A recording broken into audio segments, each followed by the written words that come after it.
Now, anyone who's ever gone through a separation or divorce knows what a minefield it is, not just emotionally, but legally and financially too. It's hard to get all the information you need without racking up thousands of dollars in legal fees, and sometimes without feeling more overwhelmed than you were to start with. Real Money Advice for Divorce is a new book offering simple and effective money tips for coping with divorce.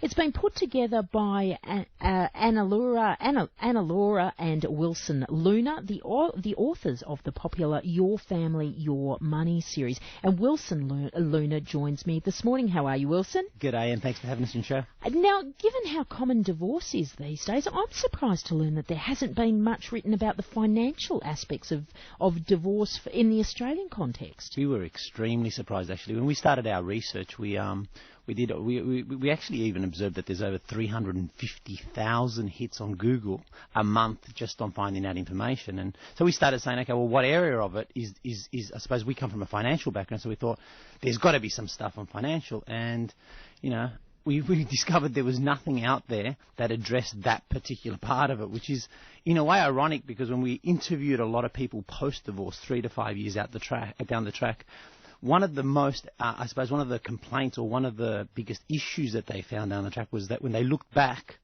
they didn't feel like they split up the assets or broke it up in the right way. So where have people, until this book came out, where were people tending to get their information from places like Centrelink and lawyers? Yeah, you know, surprisingly enough, because we also had a chat with a lot of solicitors, and one of the things that came through was that a lot of them were saying, you know, when they talked to us, they said, look, we counsel a lot of these sides, and we're not really counsellors per se, and it's interesting because there's really nowhere in particular where people could have gone apart from government agencies and you know, there are places like Relationship Australia, etc., that are brilliant with this kind of stuff.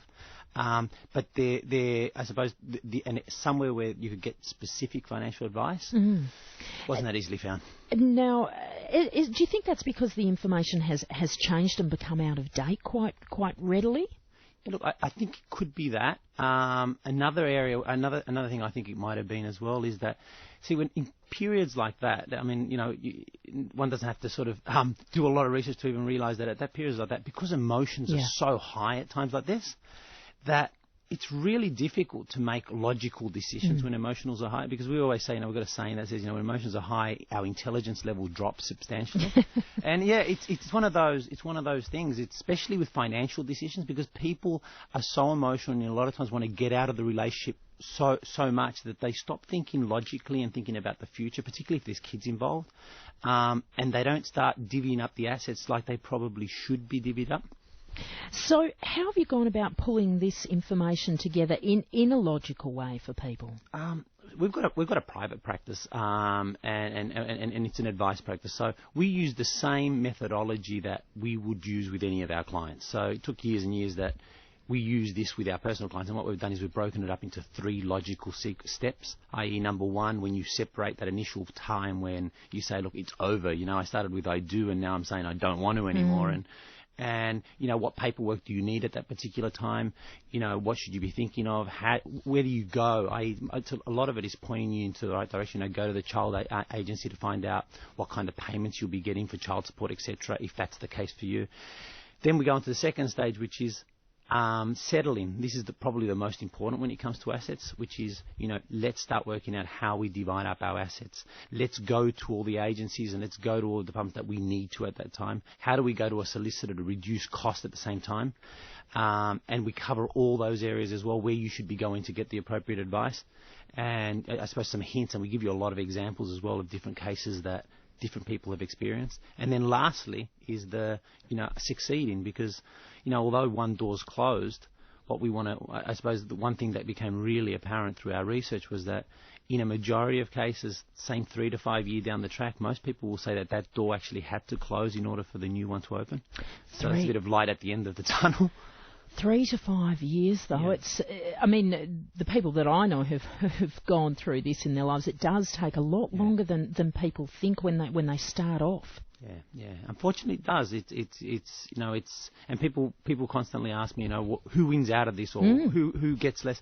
The truth of it is that in times like this, it's one of those times where both sides really lose. And hopefully, if you have a family, and we focused a lot on having kids, if you have a family, the number one priority should always be, look, let's just make sure that the dreams and the hopes or the future of those kids remains the same. There's no reason why, when a couple breaks up, they should suffer for it. I mean, tragically, that often is what happens.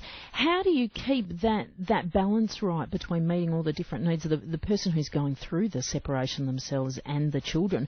From a planning point of view, and looking at these sort of 3 sections that you work people through, how do you meet those competing? Well, they're not competing, but those differing needs. A lot of it is thinking. I mean, what we found, a lot of it is, let's start focusing on the kids as a starting point. I.e., what school do we want them to go to? 3-5 years down the track, if they're about to go to college, how would we organise it? How much money would be required for that? Who's going to be the primary caretaker? Because when you come from that point of reference, then and we call it the self or the ego of, when a couple breaks up, where you did this and I did that goes away slightly. And if that's impossible, which in a lot of cases it is, we suggest go and get a third party like a counsellor or like a mitigator to at least work you through. So you tell them, look, this is our ideal scenario, yes, that so-and-so wins, etc.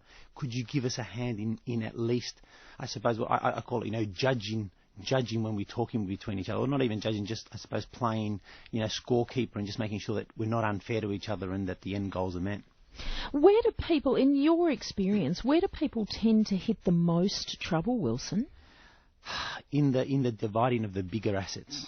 Most fights are made over, who's keeping, that gift that was given by your mother, or, et cetera, the little stuff.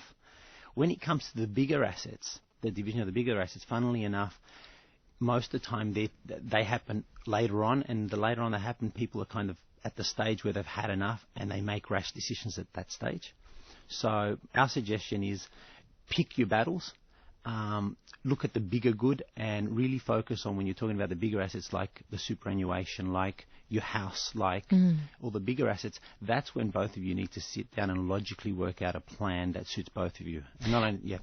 Now, we often hear in the popular press that women do well out of divorce, that they take men for every cent they've got, that sort of thing.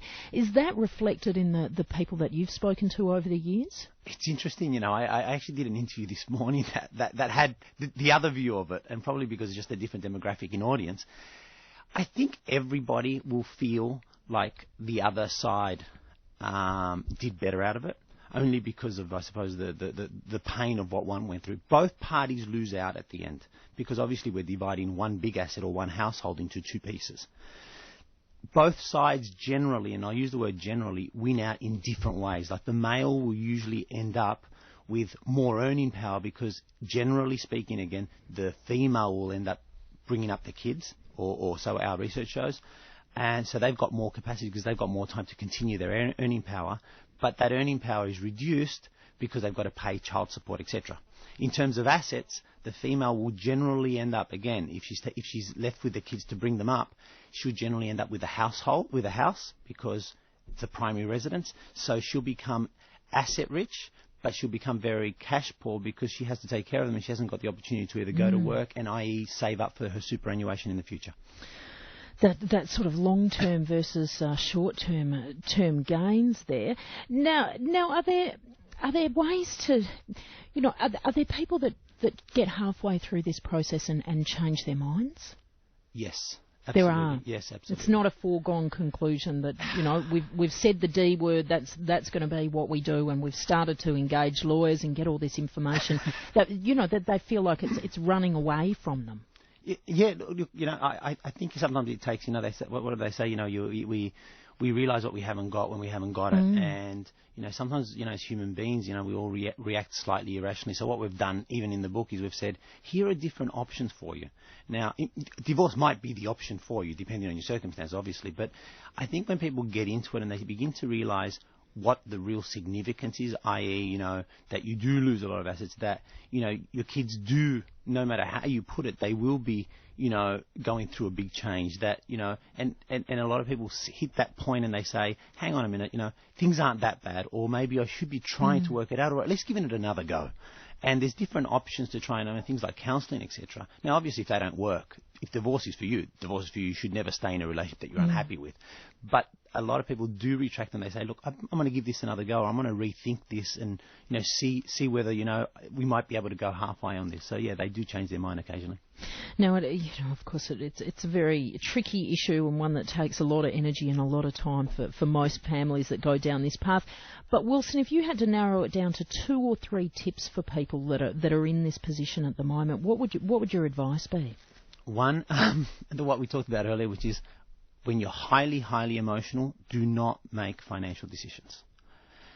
It's a bad time to make it, and you'll generally make the wrong one because you're acting out of emotion versus out of logic. Number 2, when you do engage solicitors, the feedback we've got from solicitors is that one of the big costs that people incur while seeing them is that they use them like a counselling service versus a solicitor. Very expensive counselling. Absolutely. And again, it's the emotion side of it, and it's understandable.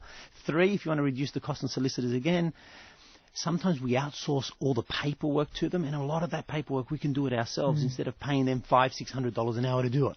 So just get them to do what they need to do. Give them the instructions of what they need to do. And if you need counselling, go to a counsellor. They're a lot cheaper than most solicitors are in these cases. Look, and it is about sort of trying to step through that process, and your book does a great job of explaining that for people. Thank you very much for joining us this morning. Thank you. There's Wilson Luna there, one of the authors of Real Money Advice for Divorce. It's part of the Your Family, Your Money series of books.